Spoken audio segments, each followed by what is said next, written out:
Okay, good morning, everybody. Happy new week. I hope you're doing amazing. I have one of my recently hot off the press published authors, Fiona Demark, joining me this morning from Dalesford in Victoria. How are you, Fiona? I'm fabulous, thank you. And yourself? Excellent, excellent. I can't wait to hear all of the wonderful things you're going to share about your book, Broken Hill. So before we get stuck into our chat and conversation, I'm going to share the cover on the screen, guys, and then you can okay, I'm just going to share the cover on the screen and I'm going to introduce you properly to Fiona. All right, so Fiona Demark is an adventure-seeking, boundary-leaping, no-regrets kind of girl who uses her 30 years of experience in human communication, care, and kindness to help others. Fiona is all about stepping outside the square and challenging herself, as well as the people around her to think differently. Fiona enjoys sharing her story of how she has achieved life successes so far. It hasn't always been an easy journey, and at times her disability has negatively impacted upon some of the opportunities presented to her. Despite being legally blind, Fiona never says no to a challenge or opportunity, never letting her disability prevent her from achieving the things she sets her mind to. As a qualified social worker, resilience coach, and keynote speaker, Fiona has a fantastic toolbox of resources that she loves to share with others to help guide them through challenges and adversity. Fiona will share her own story of resilience and overcoming adversity. You will leave this interview feeling empowered, inspired, and more aware of what tools and resources you already have to overcome the obstacles life may present. We'll expect some humor, moments of truth, and emotional epiphanies and self-reflection. Amazing. Well, that was quite a bit of an intro. I can't wait to get started. You know, tell me a little bit about how long had you been thinking about writing this book and how it all began and how you finally took the leap? Interestingly enough, it was something that I'd always wanted to do. As a young child, I was always a writer. And even I remember sort of, very early primary school, I'd always get the award for the best, you know, making up stories in class kind of thing. And so it never really dawned on me. I think it was just one of those dreams. It was like, oh yeah, maybe one day. And then one of those things, like most of us, we put our creativity away once we finish school. It's like maybe it's there, maybe you've been fantastic at doing something, and then life gets in the way and you just think, oh, okay, look, I've got to do all the things, I've got to work, I've got to do, and you put that creative part of you aside. And it wasn't until maybe 2 years ago I thought, oh, you know what, maybe I can write that book. And then thought about, okay, well, what are the things that I want to include in it? What do I want to share? What I don't want to share? And then I guess from that started the journey on thinking about how I was going to put it all together. And that seemed quite daunting at the time. And so again, it just kind of sat on the back burner until one day Ultimate 48 Hour author just kind of bounced into my social feed, and I'm like, there's the place I need to go. And the rest is kind of history. It just kind of, it was a seamless kind of thing. It really worked out perfectly. Amazing. So tell me a little bit more about what's in the book and who is it for? So the book is a bit of a recap of, I guess, some of the challenges that I faced as a teenager and how I experienced my high school years. And some of that was due to my disability and the way people interacted with me because of that. Some of it related to the fact that I lived in an outback town in far western New South Wales. And so navigating life in general out there is a little bit harsh, but especially when you've got a disability and maybe don't quite fit in with everybody else, it makes that journey a little bit harder. And then I also had external extra things happening in the sense of, I had a parent that passed away and a few other bits and pieces that were really quite challenging. And it wasn't until I sat down and started to reflect, I thought, well, I don't know, like I know that my high school years were quite traumatic in some ways, but until I reflected back, I thought, oh, actually, there's a really good story in here to share about how you can get through those moments. So no matter what challenges that life throws at us, you can't sit in the corner and not face them. And so even though they're really difficult and that journey can be really hard, it was about sharing some of that so people can see that there is always light at the end of the tunnel. Yeah. I love that. So I always am so impressed and inspired by people who live with disability. I grew up with my auntie, my mum's sister, having polio and being challenged, and there was nothing she couldn't do. She'd always be so resourceful around navigating everything, even in a country that does not look after people with disability. There's no parking spots, there's no access. Like it's crazy the things. So tell me some of the things that you have, you speak about in the book, that the mindset that someone's requires, to be resilient and to be resourceful even amongst having a disability. I think the biggest thing was a turning point that I didn't even realize that I was doing until it sort of happened, and it seemed like, oh wow, okay, that was the time that things changed from being really miserable. And I quite often sort of have this theory that sometimes you've got to hit rock bottom before you can use that as a foundation to build back up. Yes. And that's kind of what I did. It was like this point of, I was utterly miserable. In fact, I was probably, what you would consider these days as should be diagnosed as depression, but of course in the 1990s that never happened. And so it was a case of, okay, well, I'm just going through the motions. And one of the things that I was asked to do was a presentation for school. And they said, you can choose any topic you like. And because my mental health was so poor at the time, I actually chose mental health and suicide prevention as my topic. Wow. And in that moment, I realized that the topic not only was going to potentially be about helping myself, but potentially helping other people. And in that moment, I realized that maybe that's what the challenges that had been given to me by the universe, or that bigger thing out there, that was the purpose. My purpose was to use my experiences and the things that I've learned to actually share the way through with other people and to support and help them. And from that, it gave me the opportunity to think, okay, well, how do I extend this? And that's why I became a social worker and a coach and do all the things that I do now. And so was it was pretty powerful. Yeah, I love that. I love the whole journey. You got to help yourself first before you can help other people. And Mm. is there a particular model or system that you share, or is it just through your stories that you are able to help people? Tell us a little bit more. Yes, what's in the content of the book? So in the essence of this book, it is really just sharing the stories. I don't really go into how I got from point A to point B in too much detail, except for the story that sits behind it. Yeah, And the theory is that I would like to now build on that. So my thoughts are already with a second book I love it. in relation to then taking each of those challenges and unpacking them a little bit more, and potentially doing book two around, okay, well, this is if you're experiencing bullying, this is maybe how to manage it better. This is how to self-manage while you're experiencing some of these things.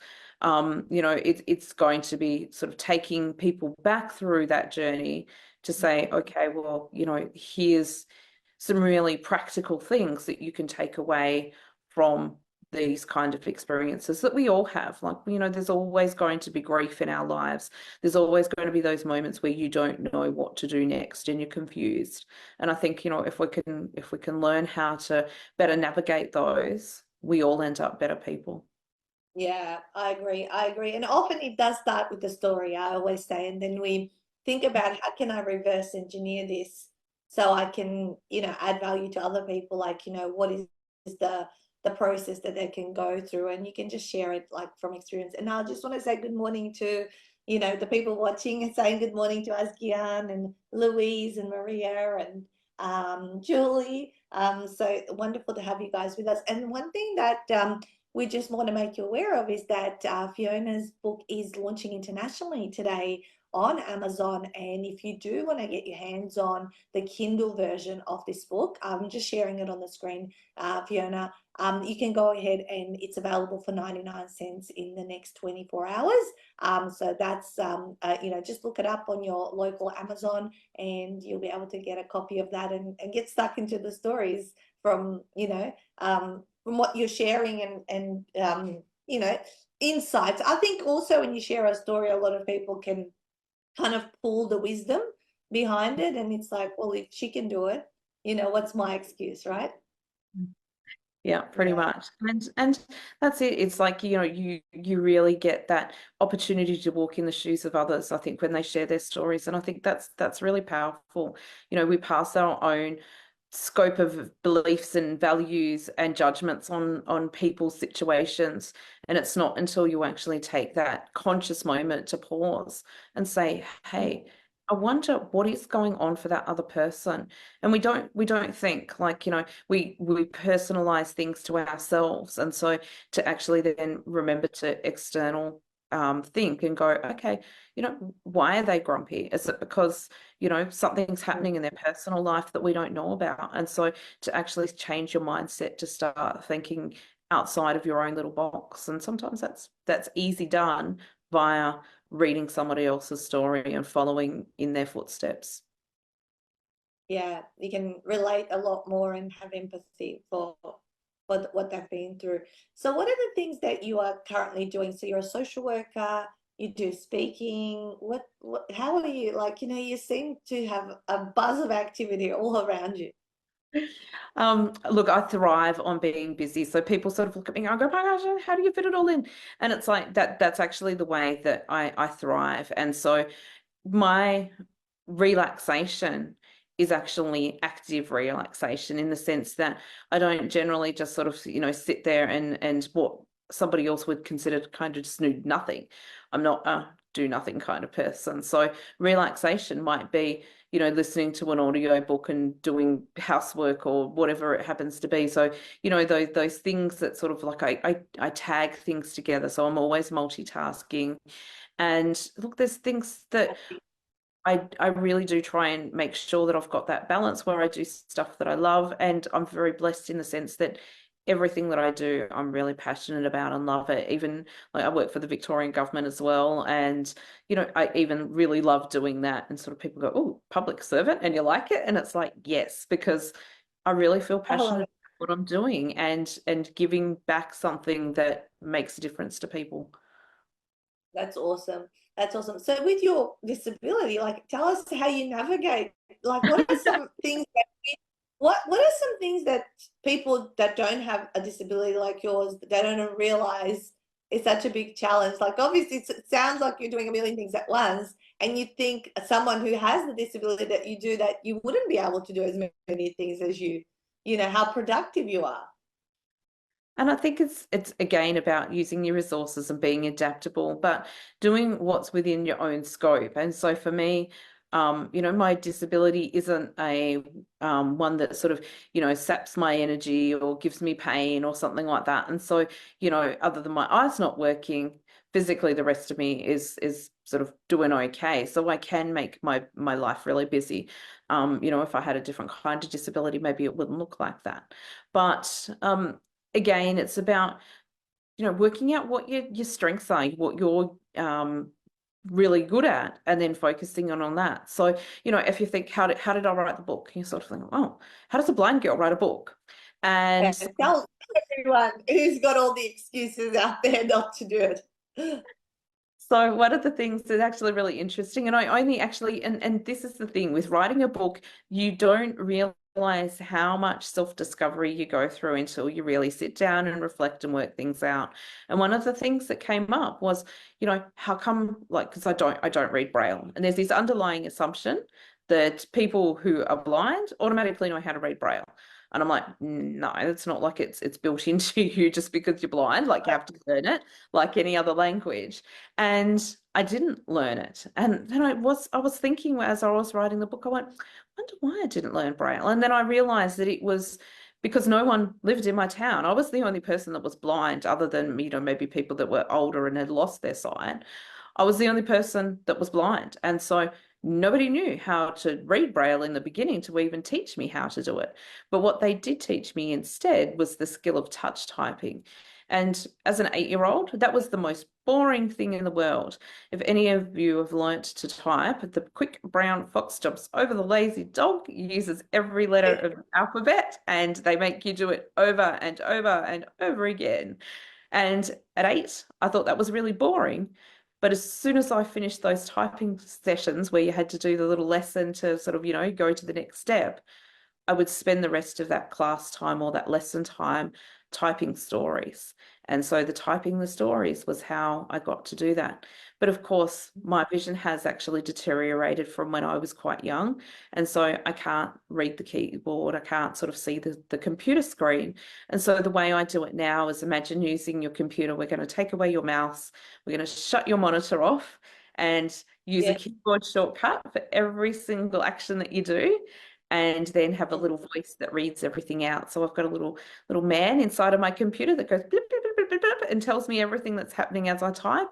And that's the way that I navigate to use the computer. I love it. I love it. Touch typing, I've always said in all my seminars, is the best skill I learned in high school. And absolutely so handy. And yes, I can do it with my eyes closed. But yeah, that's really cool to know. That's exactly enough. I love the little man that tells you what's going on and all that sort of stuff. So there are ways around it, right? It's Yeah, inspirational. yeah. And to look, I think it's much better these days with technology.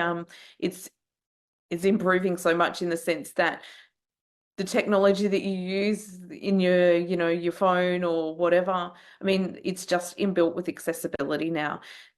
It's not seen of something that is unique to someone that has a disability. It's just part of what everyone uses. So, you're using your Siri function on your phone, for example. I mean, it's just a given that people do it. You ask your phone to call somebody or do something, or Yeah. you do the voiceover thing in your car, for example, so you can be hands-free. I mean, all of that technology is also helping people that have got a disability in some way. Yeah, I agree. I agree. Couple of comments here. Fiona is an incredible speaker. I've had the pleasure of hearing her. And yeah, I'm saying amazing human. And so wonderful. What are your keynote speeches about? Is it about, obviously, with the story and the resilience angle that you share and the Yeah, resourcefulness? yeah, and then spinning it around. I really love not only just sharing the stories, but if you share a story with somebody, they're inspired, they're motivated, and then the week after they go, "Oh, that blind girl that we heard was really cool," but they actually don't doesn't relate to them personally. And so the cool thing that I do is, because I've also got that coaching background, is I actually weave activities and things in to get people to do self-reflection. And so it's about people finding their unique gifts, their ability to be resilient, sort of starting to unpack some of that stuff that, will take you away from the presentation with something that's actually different for yourself. And so it's not just about being inspired, it's about being motivated and understanding how you can put some of that into your own life, and think about what you're doing differently afterwards. Yeah, beautiful. Always the practical nature. It's like people always like, what's in it for me? What do I Yeah. take away from this? And that's what you're creating. And definitely sounds like that might be what you need to write into your second book in terms of some of Mm. those activities and things that people can Yeah. do for themselves. That's awesome. So how was the process of going through the publishing process? I mean, you were so, if I can say, self-independent. Like I felt like we give you something to do, off you go, you do it, and as I'm speaking, we've helped probably a handful of blind people, a deaf person as well, who's been through our online stuff and using transcription apps to read everything I was saying. And I'm always so inspired. So how was it for you going through, with the support of the team and all that sort of stuff? Look, it was fabulous right from the very beginning. I remember from my first conversation with you, it was like, yep, okay. I just felt like this was the right place to be. And that support was instantaneous. And then the universe is a funny little thing. And once I sort of started the process, I realized that Julie, who helps you through the publishing process, is someone that I actually had met previous to linking up. And so I'm thinking, oh, okay, well, now there's somebody else that I know. And so that reinforces the fact that this is the right place to be. And it was just anytime I needed any help, anytime I had a question, anytime I wanted someone to check something, the communication was always there. And I think that's one of the key things is feeling supported. Even though I went away and did a lot of the stuff independently, the fact that I knew that anytime I reached out, I was going to get an answer, and that answer didn't take a week to come. That answer took like literally sometimes 10 minutes. And that was the coolest thing I think about the process. And that it was all really seamless. Like, it's someone says, okay, I'm going to write a book, and to it's probably taken less, well, it's less than a year since I started the first draft.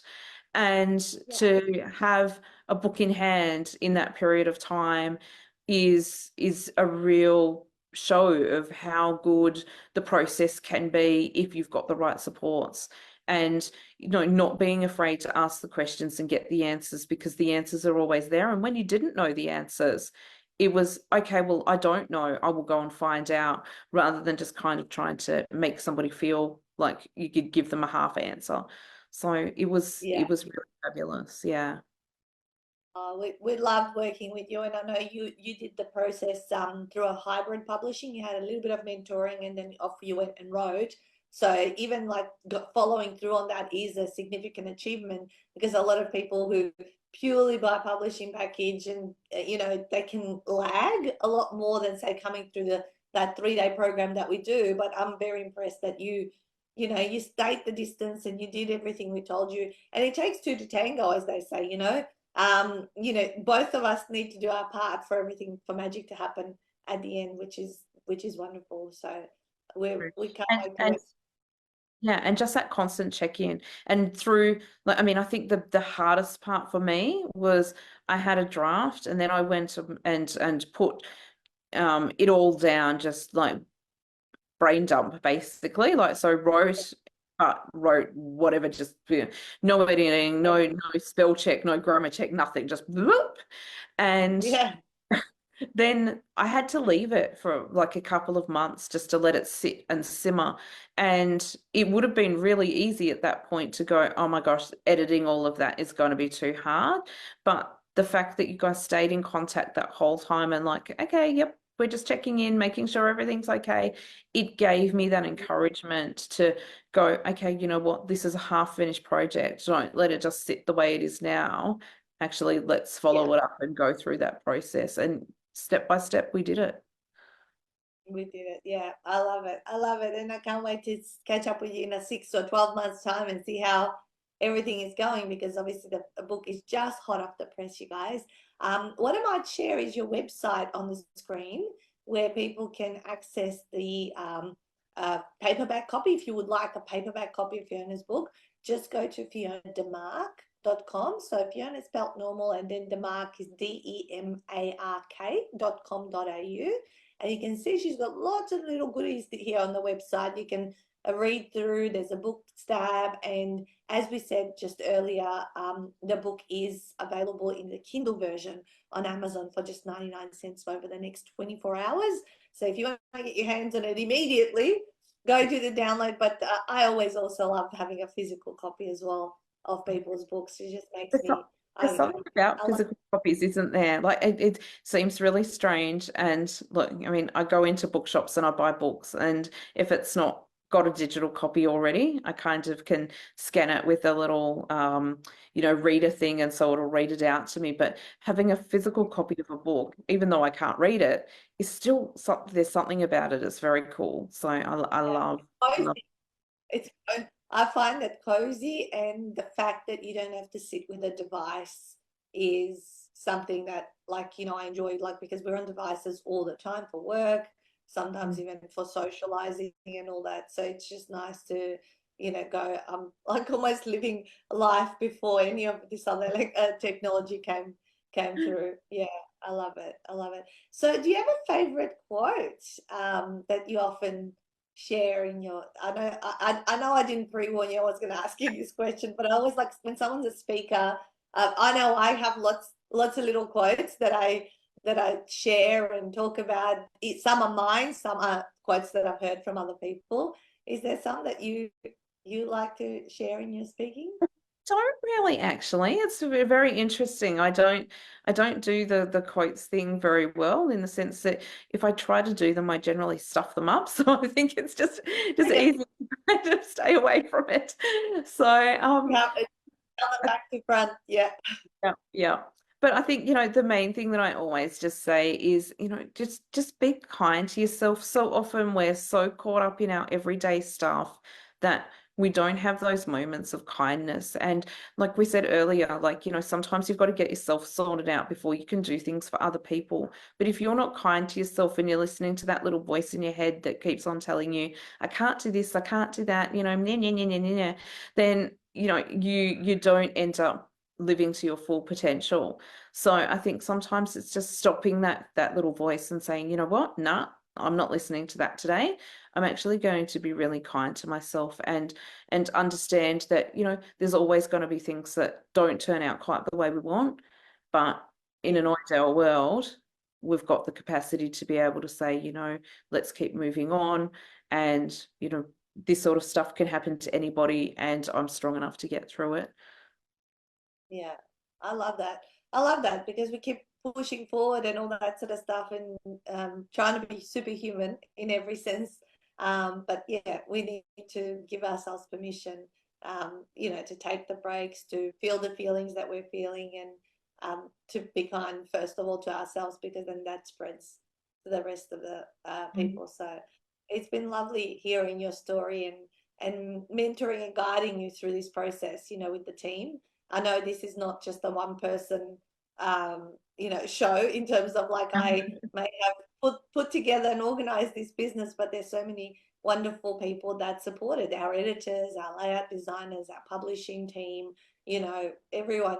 A little bit, you got involved with someone a little bit along the journey as you went through. I think you started off with Stuart and then went through the other processes. Yeah, yeah. So, Stuart and Wendy and Julie and Viv, like, I mean, and now Lendy's helping as well. So Yeah. there's all hands on deck basically. And it's about having that team that all are expert in doing that little piece that they do, and they hold your hand through that experience and make you feel that it's you're just part of the family now, and that's really beautiful. Yeah. It's really nice. Yeah, we love it. We love this year. I've been saying it's the year of book four. A lot of our authors are writing their fourth books, and it's been like. And when I meet someone, it's like usually it's not just then or these next 3 or 12 months. It's always years on that we're kind of doing stuff together. Or if we've done a good job the first time, of course, people want to kind of they know you. And even with myself, I used to be, prior to having my own publishing company, I was collaborating with people here in Melbourne, who are helping my authors, and I did about 5 books with them because they did a great job. So therefore, I kept, and then I grew up and I go, I'm going to start my own publishing company, and took it all in house for the last 7 years. So it's been wonderful, Fiona. Like, I hope everyone gets a copy of your book. I'll share this cover on the screen one final time, you guys. There it is, Broken Hill, The Broken Road to Becoming Whole, A Journey of Transformation. I think it's wonderful to go inside the head of someone who has shown such resilience and resourcefulness in life, and just to see, pick up some gold nuggets that you can take away for yourself. But if you get an opportunity, of course, go and see Fiona speak. I'm sure she'll have things up on her website as they become available. But I wish you every success, Fiona, in everything that you do, and good luck with your launch today. Thank you so much. It's been fabulous having this chat, and fabulous working with you. And of course, book 2, I've already sort of got the plans. So this is definitely not the last you'll see of me. We'll do another interview once that one comes out as well, or catch up in terms of 6 to 12 months with this one. I love it. Everyone's saying congratulations. Linda shared the website as well as the Amazon links there, guys. So go and access this wonderful book, and let's support Fiona on her authoring journey. So have a great week, everybody, and get out there and smash it out. Bye, guys.